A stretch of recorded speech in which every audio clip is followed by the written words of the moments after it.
இந்த வீடியோல ஒரு ஹலாலான ஸ்டாக்கை எந்த ஒரு அனலைஸுமே பண்ணாமல் எப்படி ஈஸியாக செலக்ட் பண்ணுறது அப்படிங்கிறத தான் பார்க்க போகிறோம். இன்னும் நம்ம பனுஹா ஜோன் சேனலுக்கு நீங்கள் சப்ஸ்கிரைப் பண்ணலை அப்படின்னா மறக்காமல் சப்ஸ்கிரைப் பண்ணுங்கள். கீழே இருக்க லைக் பட்டனையும் கிளிக் பண்ணுங்கள். சரி, வாங்க வீடியோக்குள்ளே போகலாம்.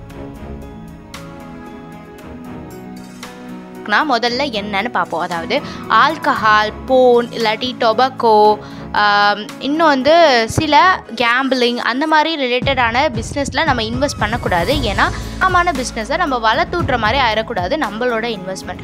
ஸோ அப்படிப்பட்ட ஒரு ஹலாலான ஸ்டாக்கை தான் நம்ம கண்டுபிடிச்சி இன்வெஸ்ட் பண்ணணும். ஸோ அதை எப்படி ஈஸியாக பண்ணலாம்? அதாவது நம்ம இந்தியாவிலேயே 3 ஹலாலான மியூச்சுவல் ஃபண்டுன்னு இருக்குது. அது என்ன அப்படின்னா Tata ethical fund, Taurus ethical fund, குவான் ஃபண்ட். ஸோ இந்த 3மே பார்த்தீங்கன்னாக்கா ஹலாலான முறையில் தான் இன்வெஸ்ட் பண்ணுறாங்க. ஸோ நீங்கள் எந்த ஆப்பில், அதாவது நீங்கள் என்ன ப்ரோக்கரேஜ் அக்கௌண்ட்டில் உங்களோட டிமேட் அக்கௌண்ட் திறந்துருக்கீங்களோ அதில் போயிட்டு இந்த மாதிரி டாட்டாவோ இல்லாட்டி டாரஸ் இல்லாட்டி குவான்டி இந்த 3ல் ஏதாச்சும் ஒரு மியூச்சுவல் ஃபண்டை எடுத்துக்கோங்க. எடுத்துகிட்டு அதில் போய் கிளிக் பண்ணி அவங்க என்னென்ன இதிலெல்லாம் இன்வெஸ்ட் பண்ணியிருக்காங்க அப்படின்னு பார்த்தீங்கன்னாக்கா உங்களுக்கு லிஸ்ட்டு வரும்.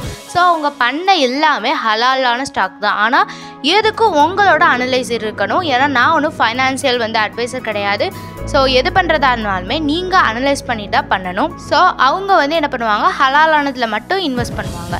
ஸோ அதில் நீங்கள் அனலைஸ் பண்ணி ஒரு ஸ்டாக் எடுத்துக்கணும். ஸோ இப்படி ஈஸியாக நம்ம அந்த ஸ்டாக்கை சூஸ் பண்ணிக்கலாம். நீங்கள் ஒரு மியூச்சுவல் ஃபண்டில் இன்வெஸ்ட் பண்ணணும் அப்படின்னா அதுக்கு நிறைய ரேஷியோ பார்க்கணும். அதில் முக்கியமானது என்ன அப்படின்னா ரிஸ்க். அந்த மியூச்சுவல் ஃபண்ட் எவ்வளோ ரிஸ்க் எடுத்திருக்கு அப்படிங்கிறதையும், அது மட்டும் இல்லாமல் அந்த மியூச்சுவல் ஃபண்டோட மேனேஜருக்கு எவ்வளோ எக்ஸ்பீரியன்ஸ் இருக்குது, எந்தெந்த மியூச்சுவல் ஃபண்ட்லாம் இதுவரை ஒர்க் பண்ணியிருக்காங்க அப்படிங்கிறது அவங்கள பற்றியும் நீங்கள் தெரிஞ்சுக்கணும்.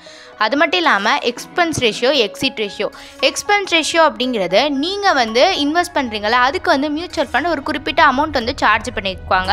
ஸோ நீங்கள் மியூச்சுவல் ஃபண்டில் இன்வெஸ்ட் பண்ணுறதுக்கு முன்னாடி அதையுமே நீங்கள் பார்த்துக்கணும். அது மட்டும் இல்லாமல் எக்ஸிட் லோட் அப்படிங்கிறது அது நிறைய மியூச்சுவல் ஃபண்டில் ரொம்ப அதிகமாகலாம் இருக்காது. என்னென்ன அப்படின்னா நீங்கள் ஒரு மியூச்சுவல் ஃபண்டில் இன்வெஸ்ட் பண்ணிவிட்டு உடனே, அதாவது 1 வருஷத்துலேயோ 2 வருஷத்துலேயோ 1 வருஷம் மினிமம் அதில் நீங்கள் வெளியேறணும், அதாவது உடனே வெளியேறணும். எனக்கு இது அவ்வளோக்கா ரிட்டர்ன் தராது அப்படின்னு நினச்சிட்டு நீங்கள் வெளியேறணும் அப்படின்னு நினச்சின்னா உங்களுக்கு ஒரு குறிப்பிட்ட எக்ஸிட் லோடு இது பண்ணுவாங்க. இதுவே நீங்கள் லாங் டேர்மாக நான் இன்வெஸ்ட்டாக பண்ண போகிறேன் அப்படின்னா சில மியூச்சுவல் ஃபண்டில் எக்ஸிட் லோடு பண்ண மாட்டாங்க. இது பெரும்பாலான மியூச்சுவல் ஃபண்டுலையுமே எக்ஸிட் ஃபண்ட் சார்ஜ் பண்ண மாட்டாங்க. ஆனால் சில ஃபண்டில் இருக்கலாம். நீங்கள் மேபி அனலைஸ் பண்ணி பார்த்தா உங்களுக்கு தெரியும். நீங்கள் இந்த மாதிரி மியூச்சுவல் ஃபண்டில் எந்தெந்த ரேஷியோலாம் பார்க்கணும், எப்படி அனலைஸ் பண்ணணும் அப்படின்னு உங்களுக்கு தெரியணும் அப்படின்னா கீழே கமெண்ட் பண்ணுங்கள். இன்னும் நம்மளோட வாட்ஸ்அப் சேனலில் நீங்கள் ஜாயின் பண்ணலாம் அப்படின்னா டிஸ்கிரிப்ஷனில் லிங்க் இருக்குது, அதை கிளிக் பண்ணி ஜாயின் பண்ணிக்கோங்க. நம்ம மார்க்கெட் சம்மந்தமாக நிறைய கருத்துக்களை அங்கே நம்ம ஷேர் பண்ணிகிட்ருக்கோம்.